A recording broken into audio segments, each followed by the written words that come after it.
Hey, good afternoon, everybody. Tom Stewart here with Liz Trotter. Our guest today is Meaghan Likes. This is Smart Business Moves. And it Woohoo! All is. right. Hello. Okay, you guys, we are not late because of me. I just want to put that out there. Wait, we're not late because of me either, right? It's Tom. No, this is all Tom. It's always my fault. It's always my fault. I was Every almost day. late, and then I did ask a lot of questions. So We're not gonna go down that path. Tom, you're not trying to play the victim for us all of a sudden, are you? No. I mean, it's not playing. Yeah. Oh gosh. Oh, poor Tom with his $100 mouse over here. You're gonna regale us with Meaghan, I was telling Liz that I've never used a mouse that costs more than $20 in my life, but I splurged on this thing here. It is a Logitech. Look how it holds it. I know. I saw that. It's like, and it's like $100 mouse, and it is so awesome. I don't even have to touch it. I can just with my mind, it'll move and do what it's supposed to do. It is.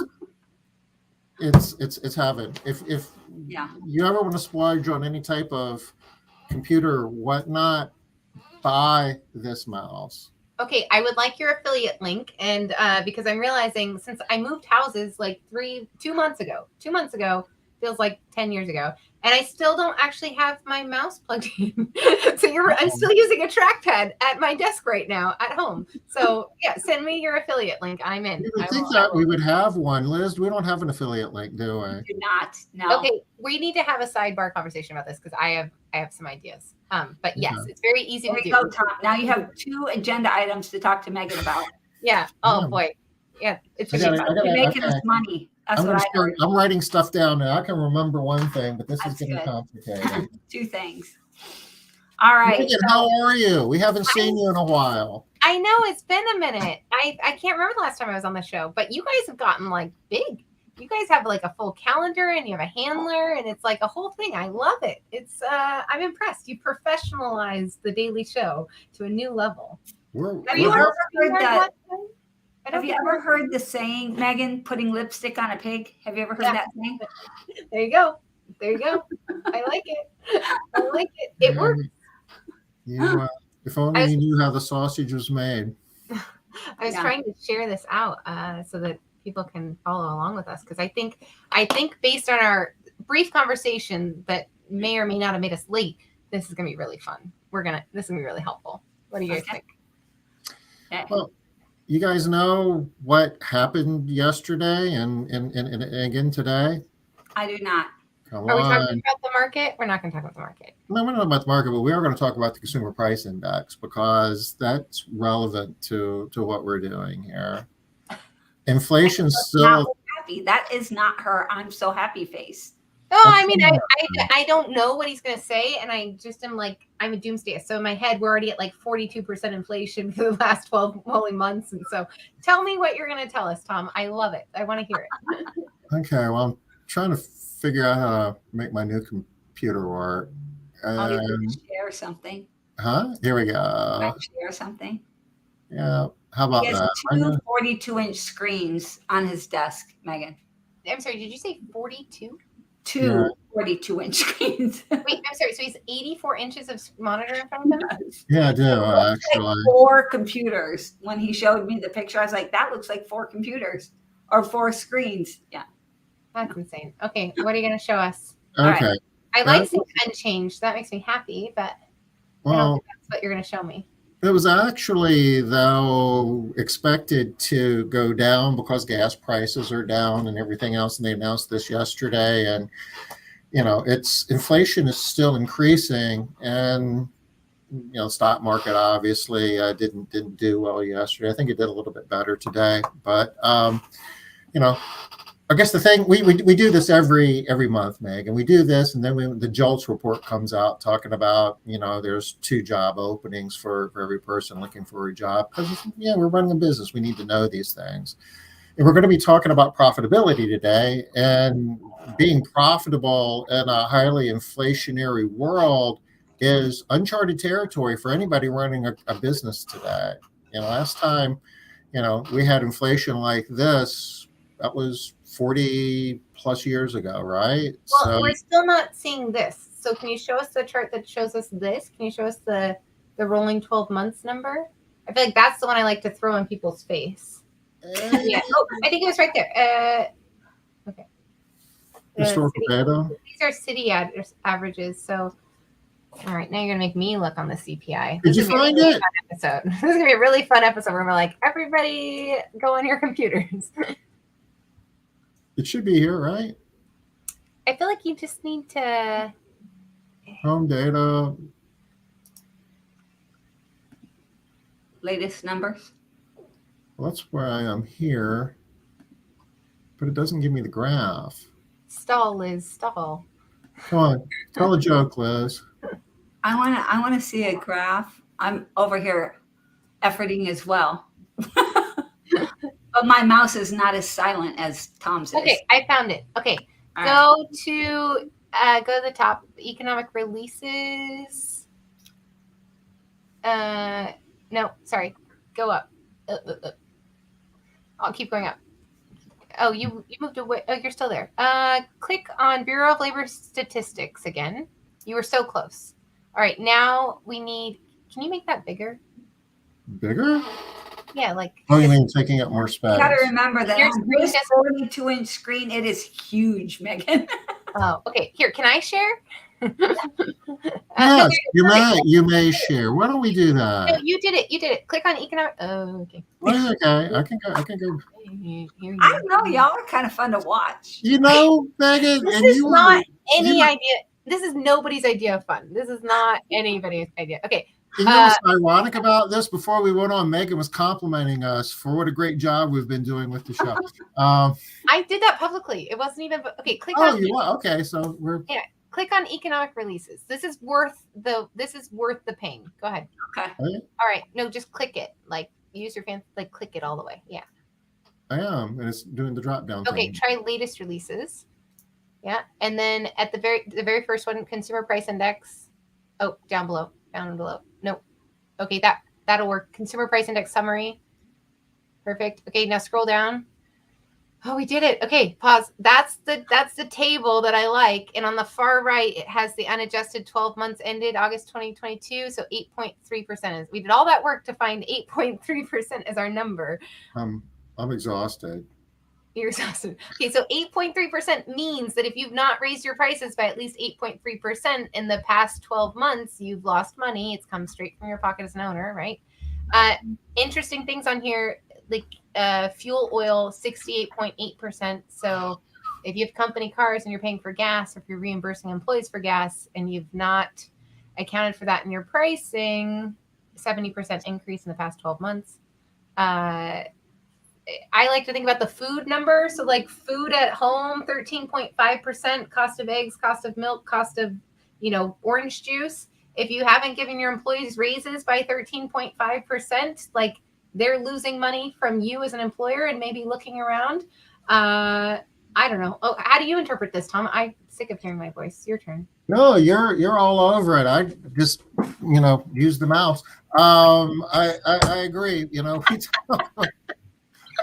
about this a lot, and how important it is to stay on top of your pricing now more so than ever. Even if I've been in business 20 years and I've never really done a rate increase more than once a year. Well, that was then, and this is now, and you might have to do several rate increases a year to keep up with what's going on inflation, because the 8.3 is year over year.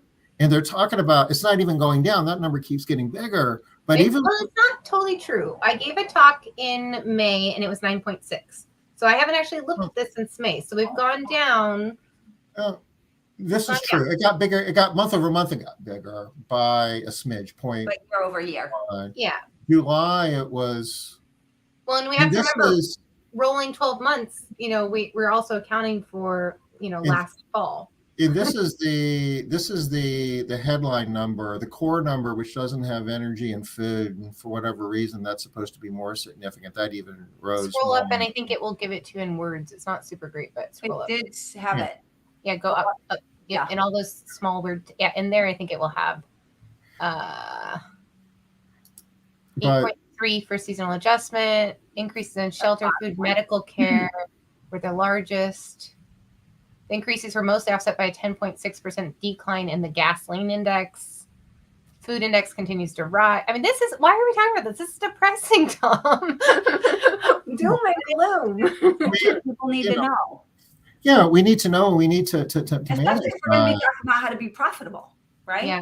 So third paragraph, first line, the index for all items less food and energy rose 0.6% in August. So if we looked at the weighted one, it was only 0.1, but that was because gas went down. So gas helped take us the other way. So this is basically telling us if you want to keep up the inflation, you got to be raising your prices by at least 1% every month. Well, and if you scroll down, Tom, it will say more than 1% actually. Yeah, like 1 to 2% just to keep up with inflation every month. You realize, Meaghan, that I teach a philosophy of the power of negative thinking. Are you familiar with that? No, sure. Power of negative thinking. Stop screen sharing so I can watch you and figure out if you're being serious or not while you share this. I'm very serious. It's a thing. You can Google it. It's kind of the opposite end of the spectrum of, like, being Pollyannish is on one end and managing based on negative thinking is the other. And it doesn't mean that you're losing or you think that all hope is lost, but it's looking at any opportunity or any situation or any decision that needs to be made and asking, okay, what are all of the ways that this could go bad? What are all of the unintended consequences? You know what? And Liz, you've worked with me before. I'm pretty good at this. He's very good at this. Wait, but I don't understand. Are you saying, like, can you stop sharing so I can see you? So change the word negative to critical. Like whenever he says this, I'm like, I always like to think of it in terms of the power of critical thinking, because it's not as much of a trigger as the power of negative thinking. Hey, Denise, Renata. So are we talking about like the productiveness that comes from disaster planning? Is that what we're talking about? It's not. No, disaster planning is a lot more disciplined and a lot more work. Negative thinking it's like, okay, before we do this, critical thinking. Every time it says negative, I'm just going to say critical. Okay, but there are actually books written about it they call it negative thinking, but I'll accept critical. It's too much of a trigger. Yeah. Well, when he says it to me, I'm like, I don't want to be here. Like, that sounds toxic. And like, I don't want to be in a place of negative thinking. Like, wrong show. Like the barricade goes up so quickly that you can't make your point, Tom. So that's why you have to go with critical thinking to start. Yeah. Just it's good to know. It's good to know the unintended consequences and what can go wrong, and take steps to keep those bad things from happening, so you're getting the good outcomes that you're wanting. And have you read The Worry Cure? Huh? Have you read The Worry Cure? No. There's a book called The Worry Cure, and I am a chronic worrier to a very big fault.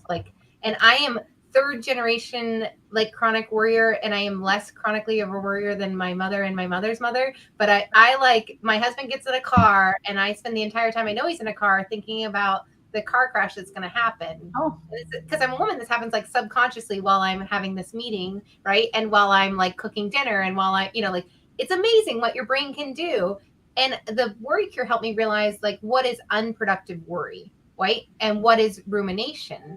And I feel like this all fits into your negative thinking idea. If you can turn it into a productive exercise that doesn't waste brain power, you can actually have better outcomes, and you can appreciate better outcomes. I feel like that's where you're headed with it, is the productive worry part of it. And maybe a easier way to swallow it is what if type thinking. Defensive driving courses. I used to be a defensive driving instructor back when back in the day I needed to do it because all my people were wrecking all of my cars. And one of the things they teach is doing what if, what if thinking, that you're driving down the road and you're supposed to look at the car coming at you, and you're supposed to be asking yourself, what would I do if the tire blew out and that car came into, my lane? What would I do? And this is part of what they teach you for the National Safety Council defensive driving course, 4 hours. I digress deeply, but That was the worst course ever. I can't believe we're talking about it live. But This is the rabbit holes we end up on. Can we bring it back to why I wanted to talk to you, please? yes, please get Okay. it out of this. All right. So I reached out because I have been. Denise says, "Wow." Denise is bringing you back. Like, wow, Tom. Wow. Denise, it's been a while. We haven't. I mean, I don't know. But I'm sorry. She tagged you in a group, Tom, but you're not in the group. And she's really excited to see you at Foundations. So I just another side note. Oh, it's going to be awesome. Yeah. A side note to the side note. I love all the side notes. It makes it fun. It keeps us on our toes. Sheesh. Okay. Right, so 2 months ago, I had this huge breakthrough, this huge epiphany about like, who is Meaghan Likes and what is she doing with her life? And you guys are related. So bear with me for just a minute. So I have been stuck for 4 years. For 4 years, I have been beating down this door of bookkeeping. I've been saying that business owners have to have good books. Like to me, it was like a finite thing. And if they're doing less than $1 million per year, I want them to do them themselves. And I'm going to go out and I'm going to teach them how to do it. So it's not big and scary. And I'm not going to teach them how to be accountants. And this is the only thing that I'm going to sell in a course. Like that was the only thing I sold for 4 years. Did I understand you say that it's important for bookkeepers to have good books, and you're charging? You have a course, and you're charging people to tell them that? Yeah, basically. Okay. I made pretty good money. Kidding. I thought that was like a Mr. Obvious moment. But I'm Yeah, I'm I know. I have a giant conflict of interest here, but that's okay. That's not surprising. No, that's good. That's good. Okay. I agree with you wholeheartedly. But well, over 200 students also agreed with me and went through that course. And I think Liz is a graduate of that course. Yeah. Okay. It's a good course. I am not bashing the course. Here's the complaint about the course. Everybody listening to this, or except for maybe Tom and Liz, but maybe even them to a degree, nobody likes to talk about bookkeeping. Bookkeeping is not. It's not sexy. It's not fun. It's a necessary evil. And it's just, nobody likes it. Nobody likes talking about it. And what I realized 2 months ago is I actually don't like talking about bookkeeping either. I know it's important, but the thing I like talking about when I really broke it down is in my 4 weeks to better bookkeeping course, week 4 is when we put those books to use. Week 4 is when we start using those books to make better decisions with our business. That is my passion. That's what I like to do. And I felt like I couldn't talk about that until I knew that the people I was talking to had good data. So here's the epiphany, and here's where you guys come in. So good data, I'm learning. Actually, Denise says she's ready to take the course again. Denise was like the funniest graduate. She took the course. She was a great student. Not to brag on you, but I have a nice testimonial from Denise proving that she was a great student. And she followed her assessments. Like she made the progress I wanted her to make. But at the end of it, she's like, Meaghan, I still hate it. I hate it so much. And I'm like, that's a valid thing to say, Denise. That's allowed. So she's sharing that she's grown to like her numbers. And it's kind of like broccoli, right? It's right. It's right. And there's a play on words there. I've grown to like Meaghan Likes. I get to own the word likes. I like it. Okay. So the fun part is taking data to make better decisions in our business. And I think, Tom's like, but you're a CPA, you're a bookkeeper. And I'm like, I am. But what I've decided to start identifying as a very Californian thing to say is a financial translator. I feel like that's what I am. I translate financial information. And I've decided over the past 2 months, it doesn't need to come from QuickBooks specifically. Now, the CPA part of me is going to argue with all of you that say you don't need books because, your CPA needs books. And I've got a tax deadline tomorrow of 3 clients who don't believe in the power of books and are making me work till midnight tonight to get this tax deadline done, right? We need books for compliance reasons. We need books probably to get better management decisions. But to really grow a business, there's a couple of KPIs, which we've had this conversation together before, that don't have to come from books. They can come from a CRM. So I've been doing lots of lives lately, and I've been really excited about something called labor efficiency, which you're both going to be like, duh, we own cleaning companies. And I'm going to be like, yeah, but in window cleaning, nobody talks about labor efficiency. In lawn care, nobody talks about labor efficiency. In pressure washing, nobody talks. In garage door installation. Nobody talks about labor efficiency. So I'm late to this party by several years, and I've been talking a lot about labor efficiency. And your users keep sending me messages and saying I'm an idiot because Made Central does it for them. And I'm like, oh, okay. So apparently, can we talk about that? Like, can we, or do you want to talk about bookkeepers and CPAs? No, let's talk about. I love talking about efficiency. Okay. But we also have to clarify, y'all, because there are two terms that get used kind of interchangeably. So productivity and efficiency. And so, Tom, you need to bring some clarity to the conversation about how Made Central defines it. I have a feeling that Meaghan might be talking about what we call productivity. Maybe. Oh, good. Please. I'm trying to like find a notepad. I really want to take digital notes, so I'm not being rude. I'm just taking notes. I'm ready. You want me to share your screen, Meaghan? My screen? No. It's popped up like it's trying to. Oh, earlier I wanted to because I was on the CPI. Oh, okay. I'm with you. Yeah.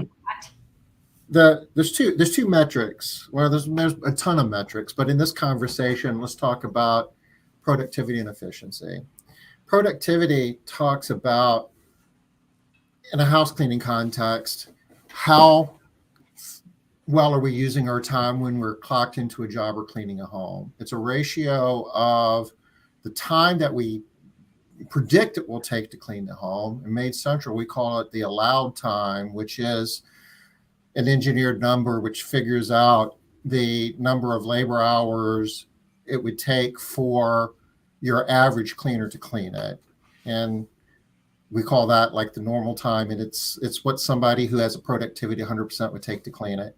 The actual time is how long it actually took. And you take the average or the allowed time and divide it by the actual time, and that's the productivity. So if we're able to clean it faster than what the allowed time is, we have a productivity of greater than 100%. If it takes longer than the allowed time or the expected time, we have a productivity of less than 100%. And we could spend the next hour talking about all the different things you can do with just that productivity number, but it's a very powerful tool. I didn't know this until recently, and I'm obsessed. So yes, that is what. But what is labor efficiency then? Efficiency. If it's over 100%, they're efficient, right? You're gonna like this. This is gonna be good. I'm ready. There's actually 3 different types of efficiencies that we track. At a company level, we have what we call a company efficiency, which is the job time or the aggregate job time for a day or a team or for the entire company for some period of time, divided by the aggregate clock time. So you take all the job times, add them together, and for that same period of time, you take the entire clock time, which includes the job times, but it also includes drive time or any other time when they're clocked in on the clock. But so this is like payroll hours compared to productive hours compared to budgeted hours. Okay, yeah. So you're talking about payroll hours compared to what? Compared to job hours. The thinking being you're making hours, which is budgeted or it is actual.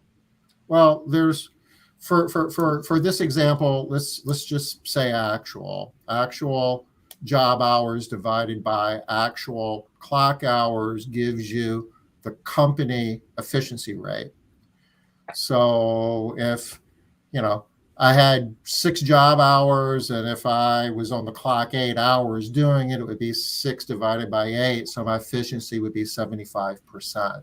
Yes. Which means 25% of my clock hours or paid hours using your lexicon weren't making me any money. I was looking out of a windshield. Yes, I agree. Okay, I'm also tracking that because I find that interesting. Because you want that number to be as high as you want that to be as close to 100 as it could be. We do a couple. I live in California, so it's like a weird. I want that number to be as close to like 80% as it can be, right? Because I'm paying them for drive time.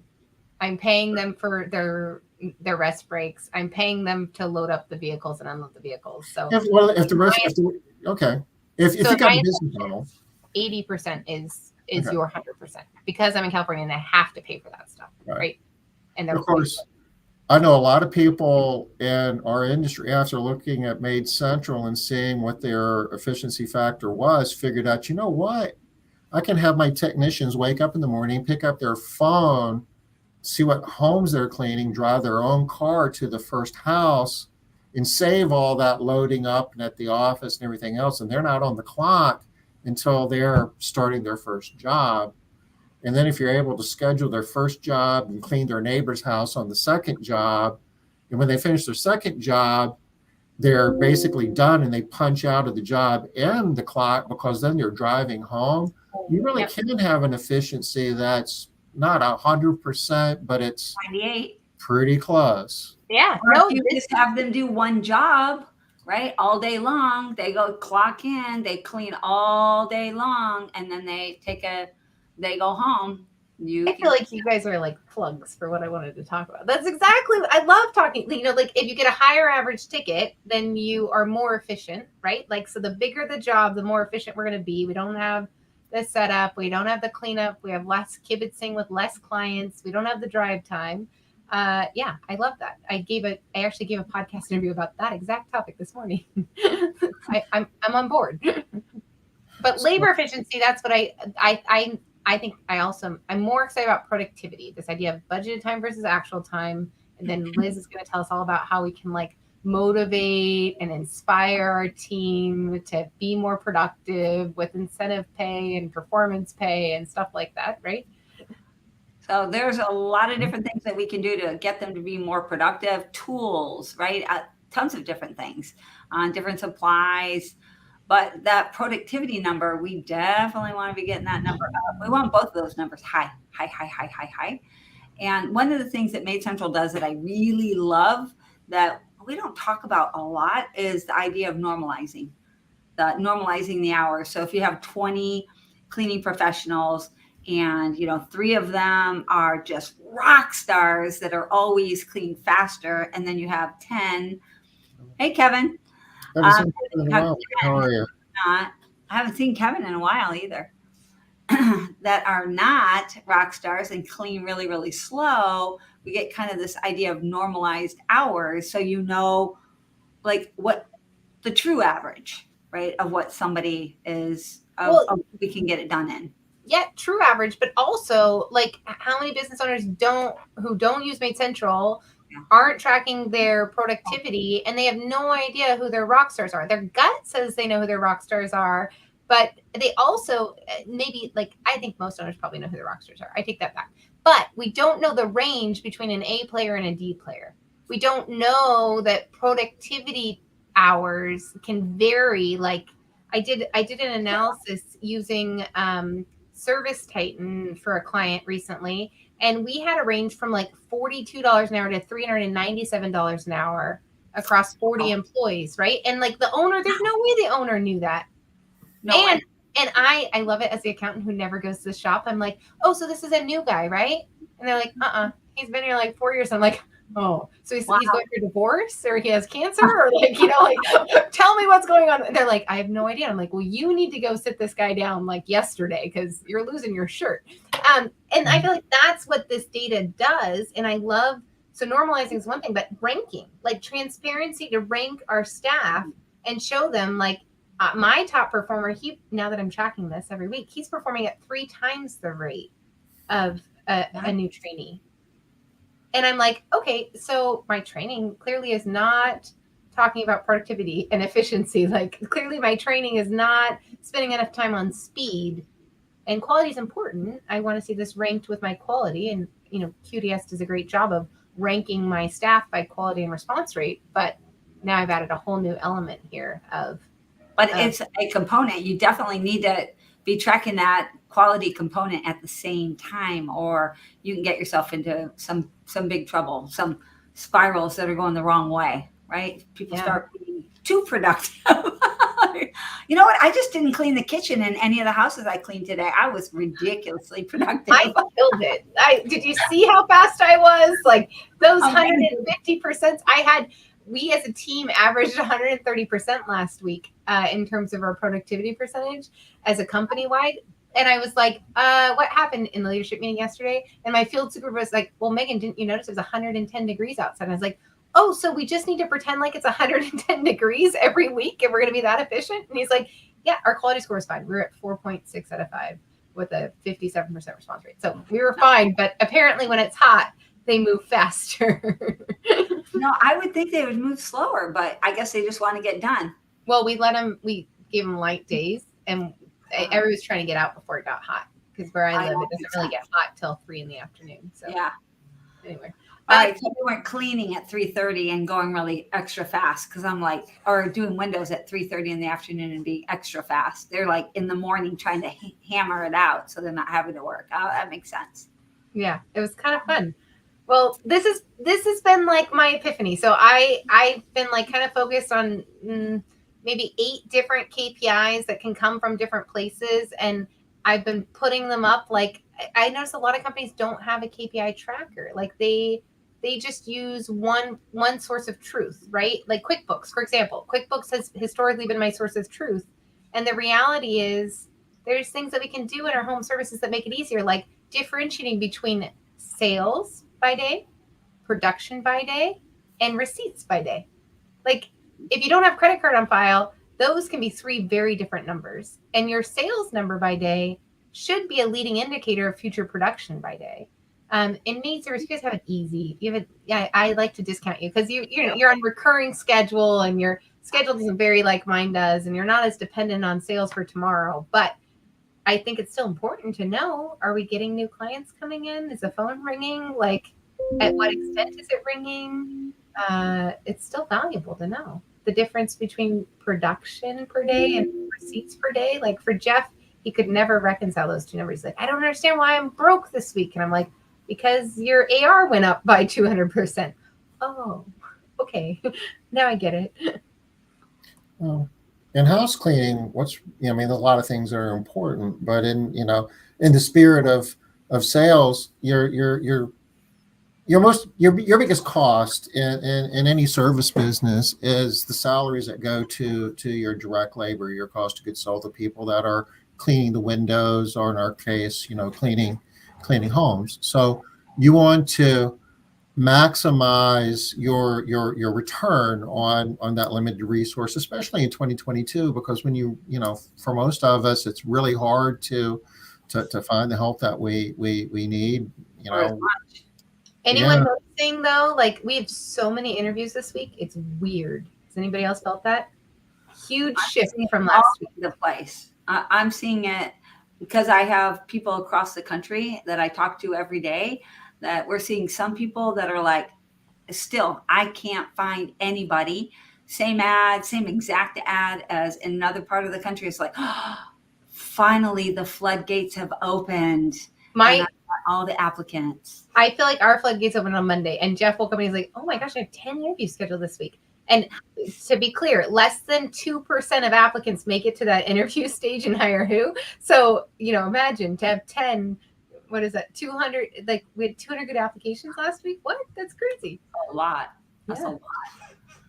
So if you can take that productivity number and say, if there's a 4-hour house to be cleaned, but that Liz is going to be cleaning it, she's really fast, she has a productivity of 130%, you can see that, well, really, we would expect Liz to clean that 4-hour house in 3 hours because of her historical productivity. You might have an opportunity to give her an extra home that day where she's filling her day up, maximizing the amount of revenue that she's going to be generating. And stay there for a second. Like, that is a thing that we don't know. We don't talk about it all either. Capacity, like maximizing revenue per day. I think we think about it in terms of hours, but we don't think of it in terms of dollar amounts. And I think that's where I'm trying to head, but I'm learning my words here because it's all new to me, is like through this productivity, if we can get that with a labor rate, then we can get that with a production goal, and then we can get that into a capacity number, and then we can really set a schedule up for success. Because in the Profits to Freedom group we're going to talk about later, break-even point to me is something that most people have no idea. They're like, huh? What? Mhm. So like they're losing money every day and they have no idea that they're losing money every day because they've set a sales goal or a production goal that has nothing to do with their actual company, right? Because it's based on a labor rate that has nothing to do with their actual company. Yeah. We talk a lot about companies that are silently going bankrupt and they have no idea and they're out shopping. Right? Like, they have no idea. You know, and you ask the question, how did you go broke? And the answer is, well, slowly at first and then very fast at the end. You don't know what's happening until you get close to the end. And then it's like, it happens really What the heck fast. happened? Yeah. Yeah. Then it's like chaos, right?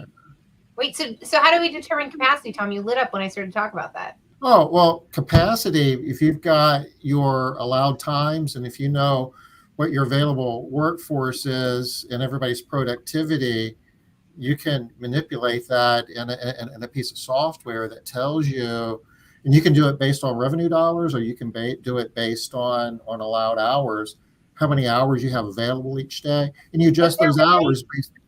But they're related, right? So revenue dollars are related to allowed hours because somebody. This is the conversation I keep having. Somebody has made a decision that this house is going to take this long. This much And time. hopefully a piece of software has used a labor rate times the, how long, the estimate, how long it's going to take. And that's how we've come up with a price for the customer, right? They can be, there's a relation. And if you're using like a standard, rate per allowed hour for everything that you do, then it's tightly correlated. But if you have different scopes of work that you bill at different hourly rates, but you've got the same workforce that's able to do multiple scopes, then it gets a little more complicated, and doing it on hours actually gets you a little closer. Then you can take the hours and you can adjust those even by what your company efficiency is, because you don't want to sell clock hours. You want to sell anticipated job hours. And we do all of that. Then you can look at like all of the, like the month ahead and what days you've got available hours. And that's how you schedule. That's how you make sure nobody goes home early because they didn't have any work. So I'm 1,000% on board. Here's my question. Labor rate. If the labor rate's wrong, then everything else is wrong. So how do we figure out the labor rate? Well, the labor rate, when you say the labor rate's wrong, I'm saying, so how much do we bill out per hour, per man hour?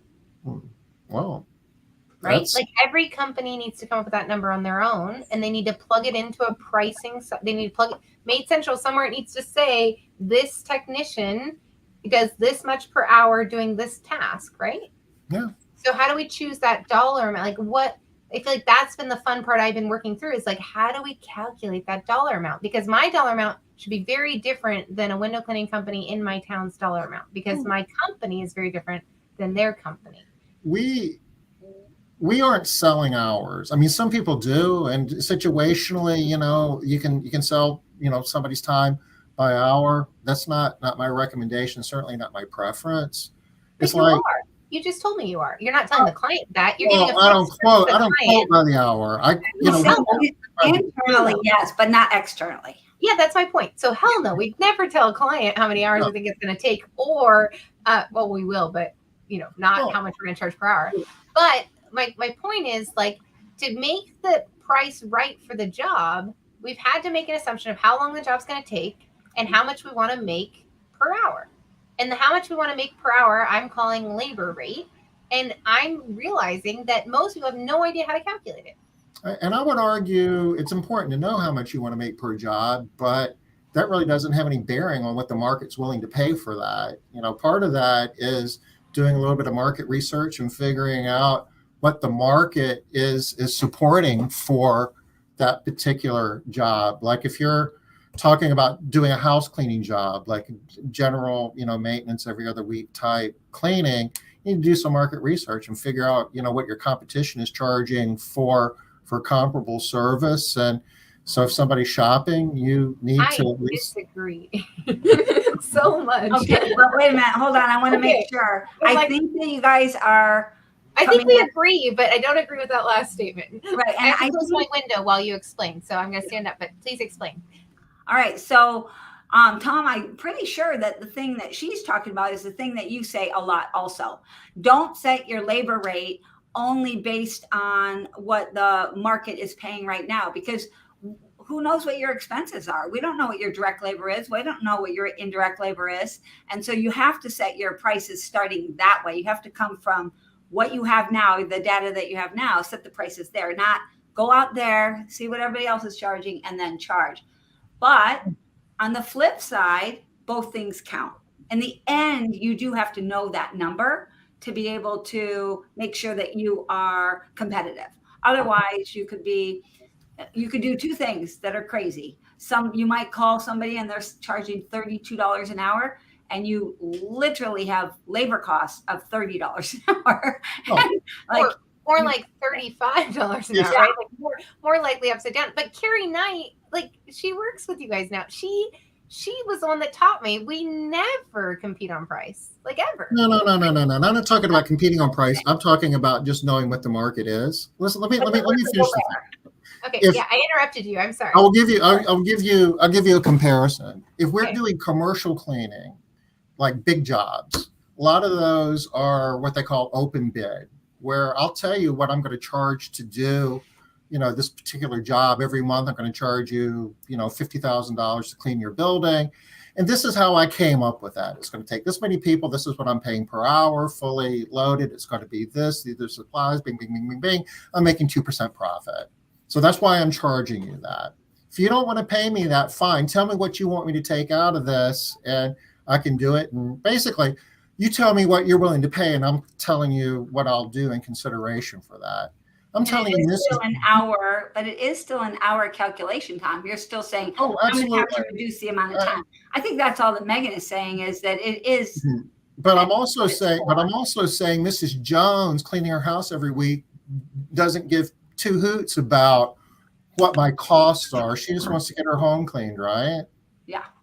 And like I said, well, I got to charge that, because if you can explain, and you should be able to explain that we're doing something unique here, or we're doing, this is a premium service, and these are all of the things that we're doing for you, and to do this in a responsible, environmentally friendly, and being able to hire the quality people that you want us to hire. This is what what we need to charge for that. And there I 1,000% agree. And there we're not competing on price. There we're articulating value. But I feel like maid services, like I've seen successful maid service companies doing $95, $100 per hour labor rate. Like there's no reason that we can't be doing $95 to $100. Yeah, and I also see people are doing 100. Yeah, and I see tons. I'm going to be going on to my phone, so I'm going to be gone for a minute, and then I'll be back. Right. Okay, we'll be right here. If I could, nothing happened to me. I was not attacked. Nothing happened. Okay, good. I do see lots of. She locked herself in a car one time, and the windows were rolled up. I was literally thinking that the last time I was on the show, I feel like Liz was in a car, and we were worried about her like overheating. We were trying to dial 911. Oh my gosh! We weren't sure. I'm fine this time. Bye. Good. I'm glad. Okay, but then there are maid service companies that are saying like I can't get more than $45 per, so this is what I wanted to talk about, that labor rate, and it's a confidence thing, I think. Let me just get back to the knowing your market. You still want to know your market though, because you might run all your numbers and think that it's just why I charge a premium, and the person you're selling to might be laughing because they've gotten two other quotes and you're the lowest one. Okay, fair. So okay. Good. You want to know what your competitors are doing compared to what you're doing. And if you can have a differentiated product where you should be able to price it at a premium, you need to know what that price is. Perfect. So you're not competing, you're not trying to be the lowest cost, but you want to be the highest cost. But without knowing what your competitors are doing, you don't even know what the heck that is. Well, and where I went was like, I didn't think you were going to say you wanted us to be the lowest cost, but I thought you were saying we need to be competitive. And I'm like, no, we're not being competitive, but we do need to be able to differentiate. Like we do need to personally, we use Responsibid as like our sales system software that plugs in front of a CRM. And the idea is that like, I'm only competing against myself. Like I'm going to give the client good, better, best options. I'm going to let them price anchor against my pricing. And I could care less if they get other quotes or not, because I've differentiated and I know I'm going to be the premium service. But even as a premium service, something I still struggle with is like, what is the labor rate I need to be charging to get the margins I want, right? Like, what is that dollar amount per hour? What's the target? What's the goal? And then behind that, like if you triple your prices today or you triple your labor rate today, your conversion rate's going to take a hit and you might not end up ahead in terms of your total sales in the future. So then it's become this game of like, okay, perceived value and communicating my differentiators and all of that. And the way that we do that would be, though, looking at several jobs that we would quote based on all the competitive forces and how we differentiate ourselves and where we think that we could get maximum revenue for that. And then using the allowed hour calculations that we do and all of the data that we have, take that dollar amount, divide it by the allowed hours, and that is the labor rate. And you do that for a number of jobs. That's what I was wanting you to say. So say it one more time, because I feel like that's the gold that nobody talks about. So say that whole thing one more time. I got to shut my window while you do. Okay. We take a number of jobs and we figure out what the maximum revenue, the maximum bill rate that we can get for those jobs based upon the differentiated product that we're offering. Whatever our scope of work is, what will the market bear for that? What can we actually get and explain? This is why we're charging and this is why we're more than other people and everything. So whatever that is, do that a number of times and divide it by the allowed hours. And basically you're backing into what you want to be billing per hour, because that's what you're going to be able to sell to maximize, get maximum price. So I'm going to like switch that for me just slightly from what you said and tell me if we're still on the same page. But like, decide by day how much, so like a break even point by day plus a profit margin, right? If you can figure out that dollar amount, then divided by allowed hours, right? The budgeted hours, that's going to be your desired labor rate. And I think the simpler you can keep it, the better. Are we on the same page still?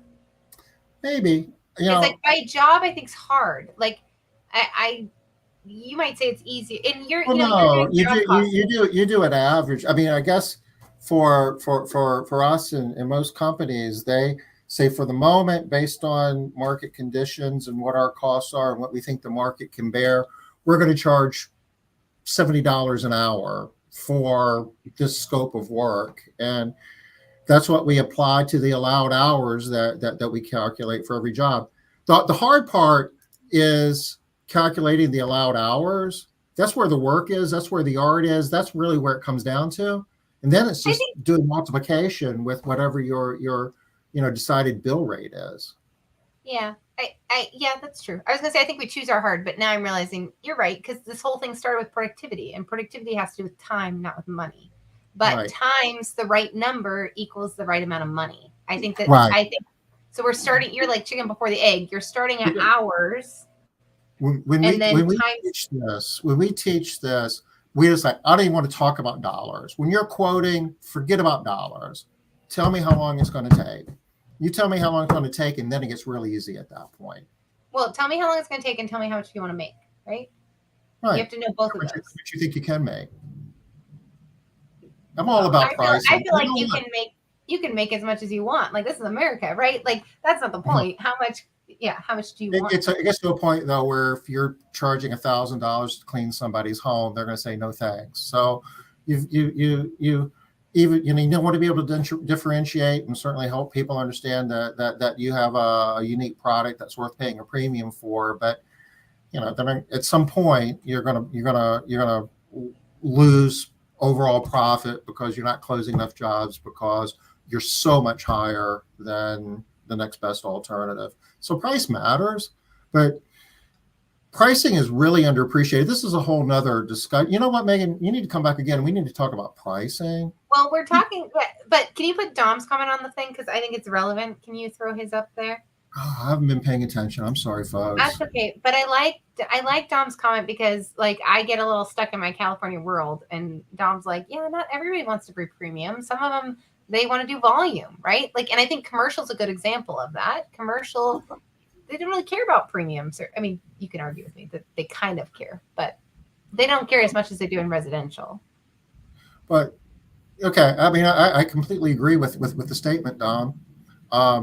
But I think that we probably agree that you don't want to like be competing, come to us. We're the lowest cost provider. I mean, that's a strategy. Some people do it and, God bless them. But if you're not competing on the lowest cost, you need to explain why you're not. So even if you're, a middle of the road product charging a middle of the road price, it's like, well, this is why we charge what we. I think you'll always get a higher bill rate if you're able to tell people this is why we charge what we charge and differentiate. This is what you get for this, and this is why it's not the lowest price you're going to find. Yep, exactly. I like it.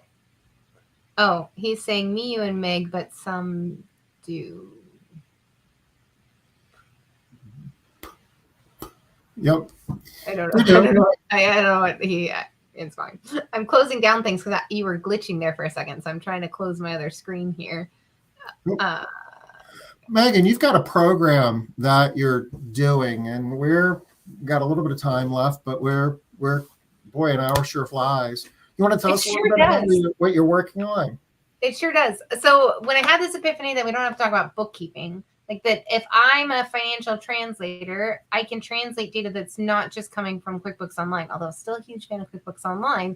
And so I started thinking about like, well, what is the data that needs translating? Like, what is the data? What are the KPIs that we're interested in? And then what are the levers we pull to change those KPIs? So I looked through all the classes I've taught over the past 4 years, and there's over 50 of them now, 50 master classes on profitability, on money, on profits in business.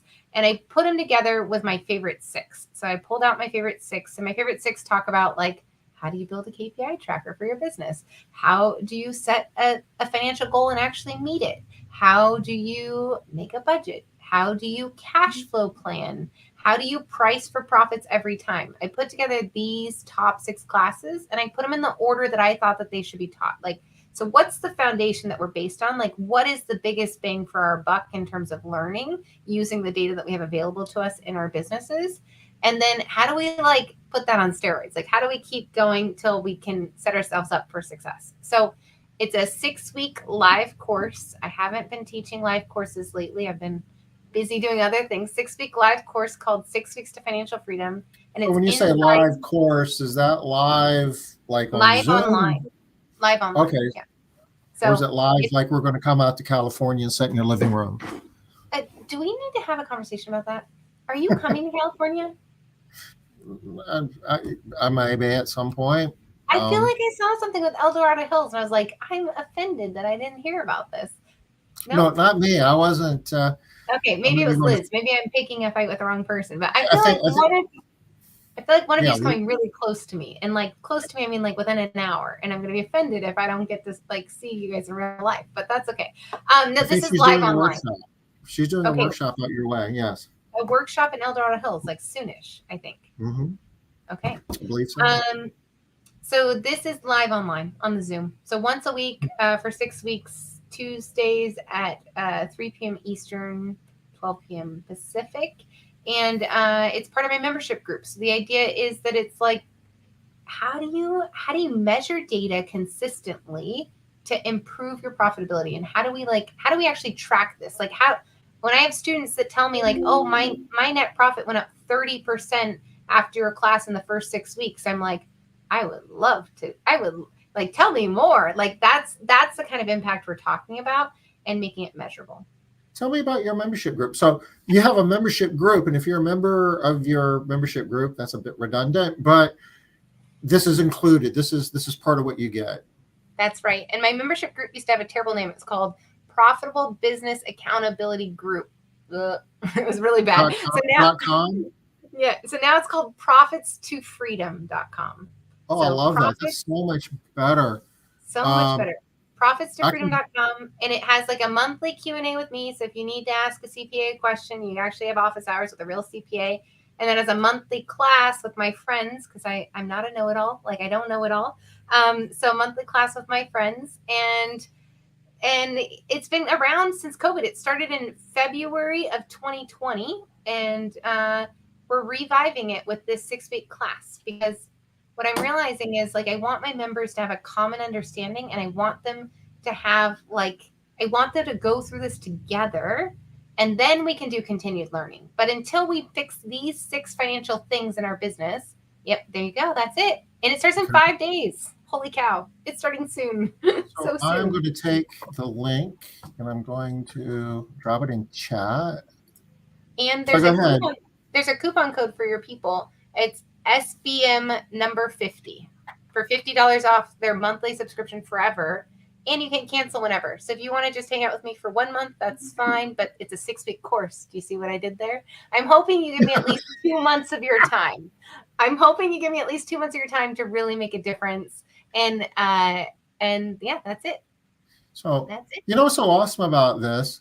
You know, it's important to have good books, financial, you know, records, and, you know, bookkeepers will do that for you if, you know, they know what they're doing and do their job well. And it's important, you know, CPAs play a role. They do your taxes and kind of keep you out of trouble with the IRS and maybe even save you a little bit on taxes. There's very few people out there that actually do the managerial accounting and basically use those numbers to help you run your business better. And that's what you're doing. So if you're looking for help from your bookkeeper, if you're looking for help from your CPA, they all play a different role. And Liz is filling a very unique and valuable spot here. Yeah, and to be totally transparent, if you need help with bookkeeping, I do have a firm that does that. I do still have Likes Accounting Company, but there's not much capacity for the teaching. So all of my Likes Accounting clients get into this membership group for free because that's how they get the added learning. That's how we put good books on steroids, right? Is we actually give the education of what happens with the books.